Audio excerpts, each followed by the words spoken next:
नमस्कार, आप देख रहे हैं सूत्रों की खबर और मैं हूं आपके साथ गुंजन। आज की खास खबर की ओर चलते हैं। राजधानी भोपाल में 24 अप्रैल को प्रधानमंत्री नरेंद्र मोदी की रैली को सफल बनाने के लिए भाजपा के मध्य प्रदेश चिकित्सा प्रकोष्ठ के प्रदेश अध्यक्ष डॉक्टर देशमुख ने प्रकोष्ठ के सभी चिकित्सकों से आह्वान किया है कि यह लोकसभा चुनाव देश के लिए हो रहा है, इसलिए पीएम मोदी की रैली में ज्यादा से ज्यादा अपनी भागीदारी दें। उन्होंने कहा कि चिकित्सा प्रकोष्ठ समय समय पर अपनी मांगों को सरकार के सामने रखता है और उन पर सरकार अमल भी करती है। इस वर्ष की भाजपा की घोषणा पत्र में चिकित्सा प्रकोष्ठ द्वारा 70 वर्ष से अधिक आयु के बुजुर्गों को आयुष्मान के अंतर्गत इलाज कराने का सुझाव भेजा गया था, जिसको पीएम मोदी ने स्वीकार किया और घोषणा पत्र में शामिल किया। मध्य प्रदेश चिकित्सा प्रकोष्ठ इसके लिए भाजपा का आभारी है। डॉक्टर देशमुख ने भोपाल के अलावा विदिशा, रायसेन, सीहोर और राजगढ़ में पहुंचकर पीएम मोदी की रैली में पहुंचने की अपील की है। इस मौके पर प्रकोष्ठ के प्रदेश सह संयोजक डॉक्टर रोहित श्रीवास्तव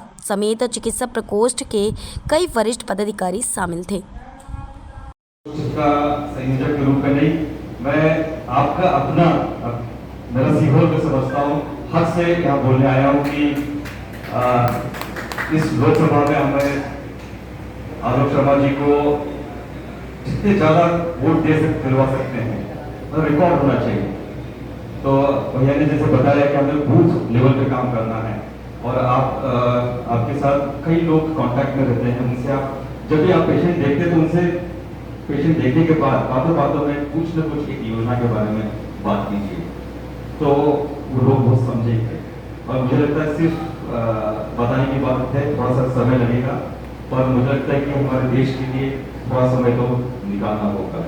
और खासतौर से मैंने देखा अभी कि जो पहला चरण हुआ उसमें लोग बागों ने कम वोटिंग प्रतिशत रहा, उसके कारण बहुत सारे हैं, गर्मी है, शादियां हैं और भी बहुत सारी चीजें। तो मुझे लगता है कि हमारे दिमाग में हमें सेना एक जवान याद करना चाहिए। 50 डिग्री के ऊपर के टेम्परेचर में भी अपनी सेवा देता है देश के लिए, और -50 डिग्री सियाचिन वहां पर भी देश के लिए खड़ा रहता है। तो क्यों ना ये हमारा देश का ही एक पर्व है, देश के विकास के लिए, देश को आगे बढ़ाने के लिए एक पर्व है लोकसभा चुनाव। तो मुझे लगता है लोगों को हमें प्रेरित करना है, जैसे सेना वहां पर है उस तरह से क्यों ना हम, चाहे गर्मी भी हो तो बाहर निकलकर हमारा जो मत है मतदान करना है। बहुत सारी बातें भाई साहब ने बता दी हैं, सबको पता है योजनाएं। इस 10 साल में जो योजनाएं आई थी, पहले जो संकल्प पत्र आया था उसके अनुसार 10 साल में मोदी जी ने अपने गारंटी के रूप में पूरा किया। अब आने वाले 5 साल को ध्यान में रखते हुए इवन 5 साल, 15 साल और 25 साल इनको ध्यान में रखते हुए संकल्प पत्र बनाया गया है कि हमारे देश को 5 साल में कहाँ लाना है, 15 साल में कहाँ पहुंचाना है, और 25 साल बाद मतलब 2047 में विकसित भारत कैसे बनेगा, उसके लिए अभी से उसकी नींव कैसी रहेगी, उसके अनुसार संकल्प पत्र बनाया गया है। आपने पढ़ा भी होगा।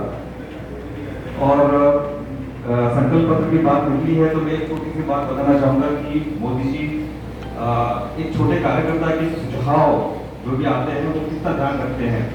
आपको पता होगा, कहने से नहीं, ये सब सुझाव पूरे देश से, आम जनता से और कार्यकर्ताओं से लिए गए थे, और उसमें से 15 लाख सुझाव पूरे देश से गए थे, 26,000 मध्य प्रदेश से गए थे। और हर्ष की बात है कि चिकित्सा प्रकोष्ठ ने भी कुछ सुझाव भेजे थे, और उस 26,000 में से सिर्फ एक सुझाव जो मोदी जी ने उठाया वो था चिकित्सा प्रकोष्ठ ने दिया हुआ, जो 70 साल से ऊपर जो वृद्धजन है उनको उनका उपचार आयुष्मान भारत योजना से होना चाहिए, ये चिकित्सा प्रकोष्ठ ने सुझाव दिया था। और जब हमने सुझाव भेजा था तो मुझे लगा कि कौन देखेगा वहां पर, दिल्ली में जाएगा, पता नहीं क्या होगा। बट जैसे कल घोषणा हुई थी संकल्प पत्र की, और रात को जो सुझाव वहां पहुंचा, रात को फोन आया कि सुझाव बहुत अच्छा है, और सुबह मैंने देखा कि वो सुझाव संकल्प पत्र में था। तो कितनी बारीकी से वो हमारे प्रधानमंत्री हर चीज का ध्यान देते हैं, तो उससे समझ सकते हैं कि वो कितने सीरियस हैं हमारे देश को विकसित भारत बनाने के लिए। देश की तस्वीर और और तकदीर बदली है और उसको हमें भी इसमें कितना सहयोग कर सकते हैं ये हमें देखना है। तो फिलहाल तो हमें अपने वोटों से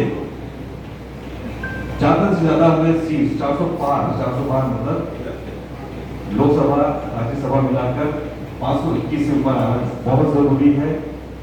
संविधान में हमें कुछ अमेंडमेंट्स लाने होंगे तभी हमारा भारत अखंड भारत होगा, विकसित भारत होगा। उसके लिए कुछ बदलाव तो जरूरी है और उसके लिए 521 कम से कम दोनों लोकसभा राज्यसभा को मिलाकर बहुत जरूरी है। उसके लिए हमें 400 पार होना अत्यंत आवश्यक है। तो मुझे लगता है फिर से आप लोगों को प्रेरित करिए कि आप मतदान करें। और आप सब चिकित्सकगण हैं तो चिकित्सा से जुड़े हैं तो अपने प्रिस्क्रिप्शन पे भी जब लिखते हैं तो एक चाहे तो ऊपर एक सील लगा दीजिए मतदान करने के लिए, प्रेरित करने के लिए। तो एक बहुत अच्छा मैसेज जाएगा। और इसी के साथ मैं फिर से सबको आह्वान करता हूँ कि आप सब लोग इस मतदान में बढ़ चढ़कर भाग लें और दूसरों को भी अपने आसपास के लोगों को ले जाएं। धन्यवाद। जय हिंद। इसी तरह की तमाम ताजा खबरों के अपडेट्स के लिए सूत्रों की खबर पर बने रहिए हमारे साथ। नमस्कार।